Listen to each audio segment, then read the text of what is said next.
palavra. O nosso programa aqui, o grande objetivo não é trazer uma religião para você. Não, nós entendemos que a religião não tem poder de mudar a vida das pessoas. Nós entendemos também que nenhuma mensagem terapêutica ou emocional pode de verdade atingir o espírito do ser humano. Nós entendemos que o maior objetivo aqui é trazer o Evangelho, que é o poder de Deus para a salvação de todo aquele que crê. Aqui você pode encontrar uma mensagem real, explanada na Escritura, sem rodeios, sem misturas humanas, maquiagens denominacionais. Nós queremos só a palavra e somente a palavra para as pessoas. Ok? Eu quero aproveitar aqui, já que nós estamos concluindo o trimestre da Escola Bíblica Dominical, o terceiro trimestre, nós vamos estar dando um resumo da revista da EBD para você que está me assistindo hoje. Esse tema é um tema importantíssimo, um tema que nós explanamos durante algumas semanas com os alunos, que fala sobre a igreja em Jerusalém. Um exemplo de doutrina, comunhão e fé. Nós vamos aprender sobre a base para o crescimento da igreja em meio também à perseguição. Nós entendemos que estamos vivenciando um mundo, um tempo de mudanças cada vez mais impactantes no mundo todo, um tempo de mudanças rápidas, o mundo está em constante transição e nós aprendemos que precisamos estar de maneira vigilantes e até mesmo com o discernimento espiritual dos últimos tempos. E esta revista nos trouxe lições preciosas, essa revista baseada, é claro, nas lições bíblicas, na palavra de Deus, para entendermos qual é o exemplo de fé para a igreja seguir com esperança, com fundamento, sem perder de fato a essência da igreja genuína e verdadeira. Nós vamos aprender o seguinte: em primeiro lugar, eu chamo a sua atenção para o tema desta revista, deste tema, que diz assim: a igreja em Jerusalém, doutrina, comunhão e fé, a base para o crescimento da igreja em meio às perseguições. Por que o autor coloca aqui, em primeiro lugar, a palavra doutrina? Você sabe o que significa doutrina? Muitas pessoas às vezes confundem doutrina bíblica com doutrinas humanas. Existem praticamente 3 fontes de doutrina. Existe a doutrina divina, a doutrina humana e a doutrina maligna. Isso mesmo. A doutrina divina é aquela que procede da Escritura, da palavra de Deus. São de fato os ensinamentos e a mensagem bíblica revelada por Deus a nós. E a doutrina humana já fala, são aqueles ensinamentos e doutrinas, conjunto de ensinamentos construídos socialmente por homens, culturalmente por homens. São leis, dogmas, ritos e tantas outras princípios que, de fato, são construídos por mentalidade humana. Por isso são consideradas doutrinas humanas.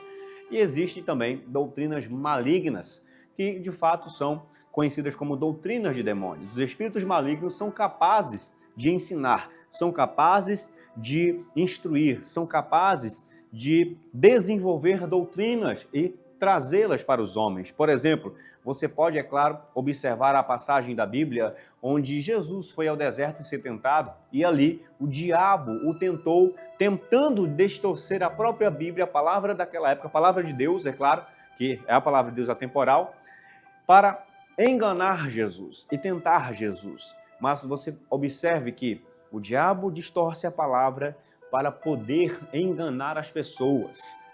Certamente os demônios sabem e conhecem, por serem espíritos eternos, a Escritura e distorcem a Escritura para enganar as pessoas. É assim que nascem as seitas, é assim que nascem as falsas doutrinas, é assim que nascem as doutrinas distorcidas, a vã fé. Então, para nós termos discernimento da palavra de Deus, nós precisamos buscar conhecer a Escritura pessoalmente, buscar discernimento e direção do Espírito Santo, para não cair em qualquer vento de doutrina. É importante você observar que no deserto Jesus usou a palavra de Deus para resistir e vencer o diabo. A palavra de Deus é a ferramenta de ataque do Espírito, é a espada do Espírito, é a ferramenta, de fato, que nós temos para vencer na vida cristã. É a palavra de Deus que nos dá força para vencer, que é a fonte de vitória, que é a fonte de vigor, que é a fonte de renovo, fonte de avivamento, fonte de instrução, fonte de direção para a vida cristã. Sem a palavra de Deus não existe a possibilidade de termos fé, porque a fé vem pelo ouvir e ouvir a palavra de Deus. E sem fé, diz o livro de Hebreus, é impossível agradarmos a Deus, porque é necessário que aquele que se aproxima dele creia que ele é recompensador daqueles que o buscam. Então eu e você precisamos, de fato, a palavra de Deus é alimento, é fôlego, é vida, é direção, ela é o próprio Cristo em nós, ok? É importante nós observarmos que o tema também fala sobre comunhão e fé. É necessário, para termos uma comunhão adequada e uma fé genuína, termos fundamento dessa fé e dessa comunhão alicerçado na palavra de Deus. Sem a palavra de Deus não podemos ter comunhão adequada. E sem a palavra não podemos ter fé genuína em Deus. Agora vamos avaliar os primeiros temas desta lição. O primeiro tema fala sobre o nascimento da igreja. Você sabe onde a igreja nasceu? Você sabe onde de fato foi a origem da igreja de Cristo? Muitas pessoas dizem que ela nasceu, por exemplo, com Pedro, quando Pedro recebeu a declaração de Jesus, né? Tu és Pedro, e sobre esta pedra edificarei minha igreja. Nós podemos observar que é impossível uma igreja eterna, fundamentada, de fato, no corpo de Cristo, ser baseada e sustentada por um ser humano. Então não tem como. Muitas outras pessoas dizem que a igreja nasceu, por exemplo, lá no Pentecostes, onde o Espírito de Deus desceu e encheu os discípulos e os preparou e os equipou para impactarem o mundo e testemunharem às pessoas sobre a morte e a ressurreição de Jesus Cristo e a sua vida eterna. Mas eu quero chamar a sua atenção para algo mais profundo ainda. Na minha perspectiva, no que eu compreendo, a igreja, antes de se manifestar na história da humanidade, já tinha nascido na mente de Deus, na mente eterna de Deus. Assim como Jesus morreu na cruz, antes, ele foi sacrificado, na verdade, antes da fundação do mundo, antes de Jesus ser morto ali numa cruz de madeira, antes dele ser morto na história da humanidade, isso acontecer como realidade, na história da humanidade, o sacrifício de Jesus já tinha acontecido na mente de Deus. A Bíblia diz que o Cordeiro de Deus foi imolado, sacrificado antes da fundação dos tempos. Significa que antes da queda do ser humano, Deus já havia promovido e provido a redenção do ser humano. Deus jamais vai, por exemplo, permitir que algo ruim aconteça sem antes promover ou preparar o escape, sem antes promover ou preparar uma redenção. Deus jamais pode permitir algo ruim acontecer sem antes preparar um livramento, preparar uma direção. Ele tem o controle de todas as coisas. É importante nós observarmos que a igreja nasceu, é claro, ali na cruz do Calvário, de maneira, estou falando o nascimento da igreja como uma realidade na história humana, não uma realidade na dimensão eterna. Na dimensão eterna nasceu na mente de Deus, mas na realidade humana ela pode ter nascido ali na cruz do Calvário, quando Jesus morreu e ali efetuou a redenção humana, não é isso? Jesus morreu na cruz, a igreja nasce ali e lá no túmulo, quando Cristo está ali, a igreja está sendo gerada ali no ventre do túmulo e quando Cristo ressuscita e envia o seu Espírito depois do dia de Pentecostes, a igreja também é colhida ali. Então, em termos importantes, nós podemos dizer que a igreja ela foi concebida na cruz, gerada no túmulo e colhida no dia de Pentecostes. Isso é maravilhoso. A igreja de Jerusalém, de fato, irmãos, ela era um modelo para a fé cristã. Por que ela era um modelo para a nossa fé cristã? Primeiro, porque ela era uma igreja que perseverava na doutrina dos apóstolos e na comunhão e no partir do pão e nas orações. Este era o fundamento da igreja primitiva. Em cada ponto nós podemos aqui desenvolver lições. Veja que a igreja primitiva, ela perseverava na doutrina dos apóstolos. O que significa a palavra perseverar? A palavra perseverar significa se agarrar a algo com insistência. Significa se agarrar a algo com força, com permanência. Significa que esta igreja tinha continuidade, que essa igreja tinha disciplina direcionada a continuar constantemente a busca e a prática da palavra de Deus. Uma igreja sem perseverança na palavra de Deus não irá sobreviver às perseguições atuais. Uma igreja sem perseverança na palavra de Deus não irá, de fato, combater as ideologias, as vãs doutrinas e os ventos que estão vindo aí para assolarem o povo de Deus. É necessário nós nos apegarmos à palavra como nunca antes. Mas essa não era apenas uma igreja que tinha fome pela palavra de Deus. Não era apenas uma igreja que se apegava com insistência à palavra de Deus. Como também era uma igreja que tinha comunhão. E essa comunhão, ela acontece em duas dimensões. A dimensão vertical e a dimensão horizontal. A dimensão vertical significa que esta era uma igreja que tinha fome e sede pela presença de Deus. Ela, por exemplo, não ia a um culto apenas na busca de coisas, de bênçãos materiais. Não, era uma igreja que se reunia em qualquer que fosse o lugar com o grande objetivo de buscar a presença de Deus. Nós temos que entender o seguinte, se nós queremos compreender o que realmente é a igreja hoje, nós não temos que olhar para frente, nós temos que olhar para trás. Nós não temos que olhar para frente e procurar qual é o sentido da igreja. Não, nós temos que olhar para trás, entender os fundamentos, receber força para o presente e esperança para o futuro. A igreja primitiva, de fato, é o exemplo para a igreja atual. Isso não significa que a igreja primitiva era uma igreja perfeita. Ela tinha problemas como qualquer outra, porque a igreja é feita de gente. E aonde tem gente, tem defeito, tem problemas. Muitas pessoas, por exemplo, usam os defeitos das pessoas para desculparem-se de não buscarem um lugar ou uma igreja. Isso, não vou a tal lugar porque ali tem pessoas que são erradas e tudo mais. Mas, na verdade, no fundo, uma desculpa para não assumirem, de fato, o compromisso com a vida que deveriam assumir em relação a Deus. Deixa eu dizer algo para você. Quando Jesus escolheu os discípulos, Jesus já escolheu os discípulos sabendo qual eram os defeitos de cada um. Quando Jesus escolheu Pedro, João, Judas, Jesus já conhecia cada um deles. Só que nós não vemos Jesus desistindo de nenhum desses discípulos. Pelo contrário, Jesus já os escolheu sabendo os seus defeitos e imperfeições. E mesmo assim, os projetou para o destino que Deus poderia ter para eles. Apenas um não aceitou esse destino, que foi Judas. Resistiu e manteve-se da maneira a rebelar-se contra Deus até o final. Mas, deixa eu dizer algo em cima disso. Quando Deus escolheu você, Ele já sabia qual seriam os seus traumas, os seus defeitos, as suas imperfeições, as suas fragilidades. E mesmo assim, Ele te escolheu, porque a escolha divina não é com base nos nossos méritos, mas nos méritos dEle. Não é com base na nossa capacidade, mas na capacidade dEle. Não é com base na nossa força, mas na força dEle. Não é com base na nossa dignidade, mas na graça dEle que nos capacita, nos resgata mesmo sem merecermos.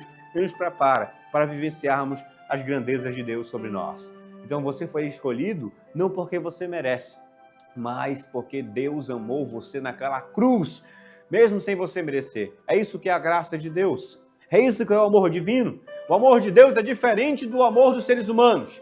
Seres humanos amam uns aos outros, muitas vezes, se isso, para a nossa perspectiva, ter algum mérito. Ou seja, se essa pessoa merece meu amor, eu dou esse amor para ela. Se essa pessoa merece meu benefício, eu dou esse benefício. Eu faço bem a quem me faz bem. Assim é o ser humano. Deus não. Deus não é um ser humano, embora Ele é uma pessoa. Mas o amor dele é insondável. Significa que Deus nos ama, mesmo sem nós merecermos. Mesmo sem nós termos nenhum mérito para sermos amados. Deus nos ama. Esta igreja não tinha comunhão apenas com Deus, mas tinha comunhão com os seres humanos, com as pessoas, com a sociedade. Nós temos que avaliar qual é o impacto hoje que nós temos como igreja em relação à nossa comunhão. Nós temos que avaliar como... E comunhão, amigos, não é terminou um culto, todo mundo vai para casa, todo mundo vai, cada qual tem a sua vida. Não, comunhão é entender que a dor do outro pode fazer parte da minha dor, que o sofrimento do outro pode fazer parte da minha realidade. E nós nos ajudamos uns aos outros, como um conceito de família e corpo de Cristo. Todas as vezes que a igreja não compreende isso, ela é uma igreja indiferente aos sofrimentos da sociedade, às dores humanas, e é uma igreja que não intervém com influência sobre as pessoas. É uma igreja que vive para si, promove eventos para si, promove atividades para si e não para o outro. Entenda o seguinte, nós somos chamados para amar a Deus no próximo. E esta comunhão é a única comunhão que Deus aprova. Se você diz amar a Deus, mas aborrece no sentido de odiar o outro, você não é carregado de amor divino. Mas se você diz amar a Deus, esse amor transborda de dentro para fora e alcança outras pessoas, isso é sinal que o amor de Deus está operando na sua vida. Esta igreja não era apenas uma igreja que tinha comunhão, ela partia o pão.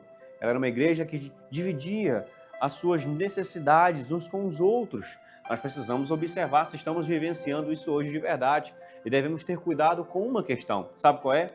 O que eu vou falar aqui agora pode até confrontar a gente e vai confrontar. Nós temos que tomar cuidado para não agirmos diferente da igreja primitiva. O que a igreja primitiva fazia? Ela era uma igreja que ela dividia os seus bens e ela unia pessoas, juntava pessoas. Muitas igrejas hoje estão fazendo diferente. Estão dividindo pessoas e juntando bens. Então nós temos que tomar cuidado para não agirmos ao contrário da igreja primitiva. Nós temos que entender que a igreja primitiva juntava pessoas e dividia os seus bens. E não ao contrário, dividindo pessoas e juntando bens. Ok? Isso é algo a meditarmos e imaginarmos. A segunda lição que nós podemos observar, a terceira lição que nós aprendemos com a Escola Bíblica Dominical, desta lição, é uma igreja fiel à pregação do Evangelho. Olha aqui o que o texto diz. A verdadeira pregação bíblica consiste em dar testemunho de Cristo no poder do Espírito Santo. Veja que um dos sinais de uma pessoa cheia do Espírito no dia de Pentecostes foi que essa pessoa pregou o Evangelho às pessoas. Pedro, quando recebeu ali o revestimento do Espírito Santo, ele simplesmente se levantou com ousadia e pregou a palavra, ele testemunhou de Cristo para outras pessoas. Deixa eu dizer algo para você. Se você se entende como alguém cheio do Espírito Santo, minha pergunta é se você tem testemunhado ao mundo de Cristo. Se você tem testemunhado ao mundo da esperança que salva pessoas. Se isso acontece através da sua vida, é sinal que você também é uma pessoa cheia do Espírito Santo. Agora, se você não tem alcançado vidas, se você não tem impactado realidades humanas, você tem que se perguntar se realmente você está sendo cheio do Espírito Santo. Uma igreja cheia do Espírito Santo é um lugar onde a palavra de Deus tem prioridade, onde a palavra de Deus é pregada, ensinada, aplicada, ok? Pessoas cheias do Espírito Santo são pessoas que possuem fome pela palavra. Pessoas cheias do Espírito Santo são pessoas que possuem sede de aprenderem a respeito da Escritura. Se você está sendo cheio por Deus, pode ter certeza, Ele vai colocar dentro de você a fome e a sede para buscar a palavra dEle, em nome de Jesus. Amém? Cantora Aldilene, nós vamos aqui concluir esse momento especial e nós vamos ministrar o seu coração. Certamente você que enviou sua mensagem na manhã desse dia, permita-me dizer a você que Deus tem algo para derramar e para entregar para você. Deus tem algo para manifestar ao seu coração. Certamente a sua vida será impactada se você atender ao chamado divino. Deus quer realizar algo sobre os seus caminhos. E se você compreender isso, certamente você vai ser abençoado. A cantora Aldilene vai cantar agora. E aí, depois, quando ela concluir, eu já venho junto com ela aqui e vamos orar por todos aqueles que enviaram as suas mensagens pelo WhatsApp. Cantora Aldilene. Glória a Deus. Vamos continuar adorando ao nome santo do Senhor Jesus. Gostaria que você meditasse na letra deste louvor. Aleluia. Creio que Deus ele vai falar o teu coração. Ele já tem falado, ele vai continuar falando. Glória a Deus. Louvado e engrandecido seja o nome santo do Senhor Jesus. Todo mundo passa por seus desertos. Todo mundo enfrenta os seus desafios. Na vida a gente sempre tem que derrubar alguns gigantes no caminho.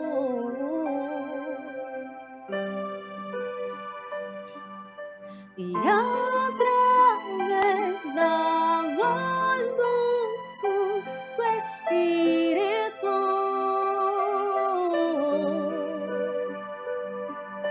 lembro que tenho um melhor amigo.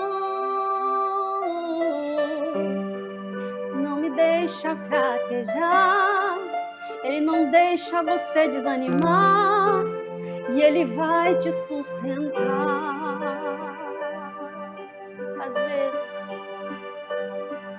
Às vezes dá medo do teu silêncio, mas quem sou eu pra questionar? Confesso não entendo, mas continuo crendo. Quem sou eu para duvidar? Prefiro adorar, prefiro adorar.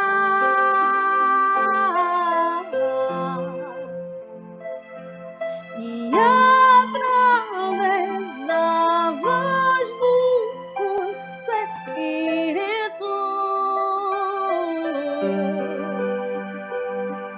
lembro que tenho um melhor amigo,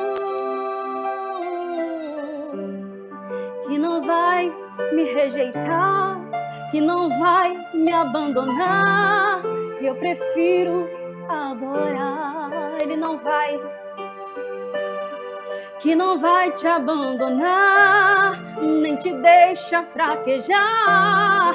Preferimos o adorar.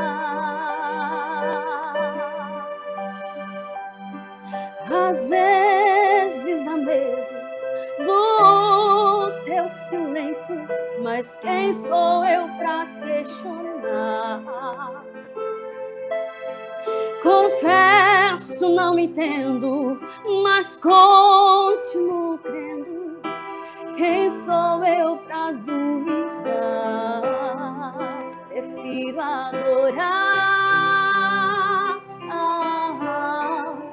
prefiro adorar,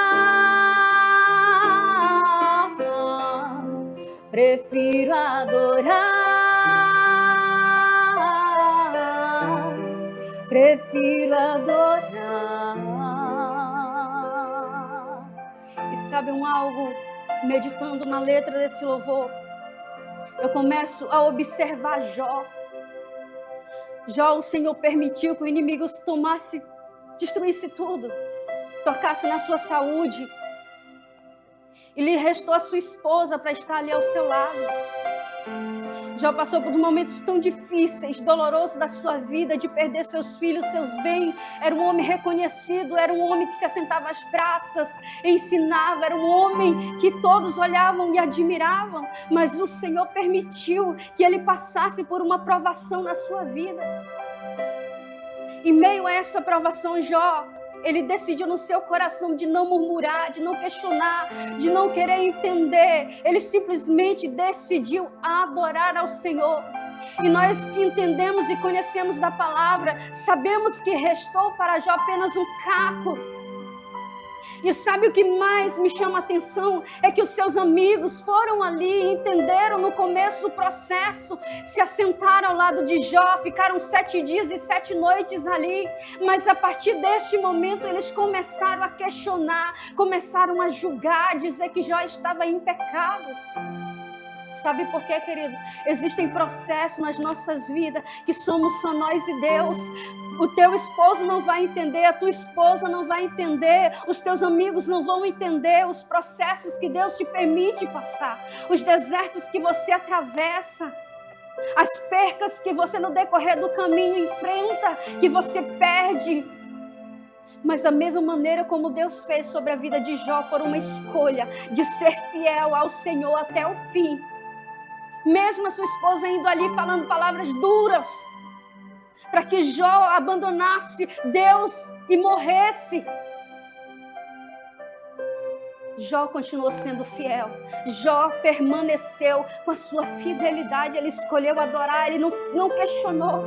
Talvez você tenha passado por esse processo, talvez tenha sido doloroso, que você tenha passado, as provações da vida têm sido dolorosas na tua vida, mas Jó fez uma escolha. Enquanto nós adoramos, eu aprendo aqui, Deus, ele restaura, Deus, ele restitui, Deus, ele faz coisas novas sobre a nossa vida. Ele traz não aquilo que se perdeu, mas coisas novas vem acontecer na nossa vida. E eu quero ministrar nessa manhã sobre a tua vida, que coisas novas vão acontecer enquanto você permanecer, sabe, no centro da vontade de Deus. Enquanto você permanecer fiel ao Senhor, coisas novas da parte do Senhor vai acontecer no tempo de Deus sobre a tua vida e sobre a tua história. Eu quero ministrar que é tempo de restauração. Apenas permanece fiel, continua adorando ao Senhor, aleluia, continua exaltando enquanto você adora, enquanto você louva, enquanto você ministra, enquanto você prega, o Senhor trabalha na tua vida, Ele restaura, Ele restitui sobre tudo aquilo que um dia se perdeu, Ele traz novamente coisas novas, oh aleluia. Eu prefiro adorar, faça como Jó, escolha adorar nessa manhã, aleluia. Prefiro adorar, prefiro adorar, prefiro adorar. Prefiro adorar.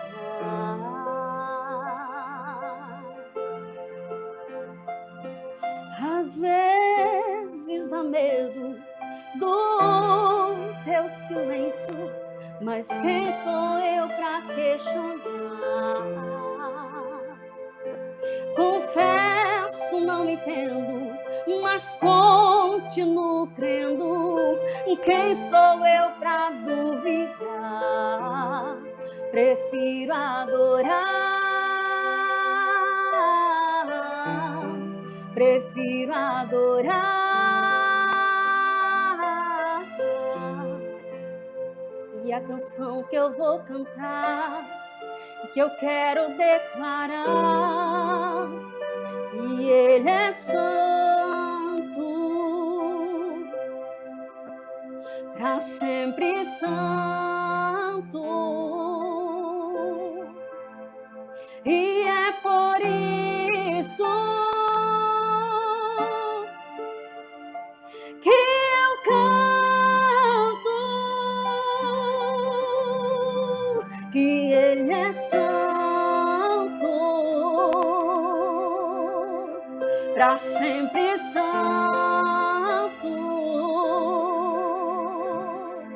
e é por isso.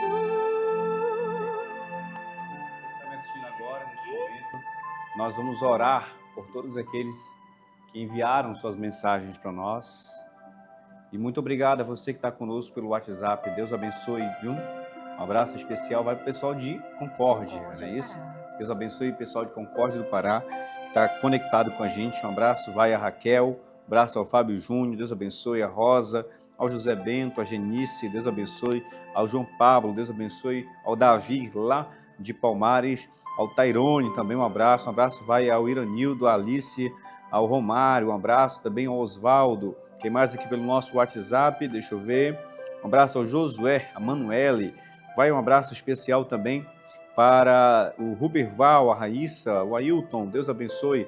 Um abraço especial também vai para o Moisés, Deus abençoe Moisés, o Antônio, a Larissa, o Kleber, o Luiz, o Ayrson, Deus abençoe também.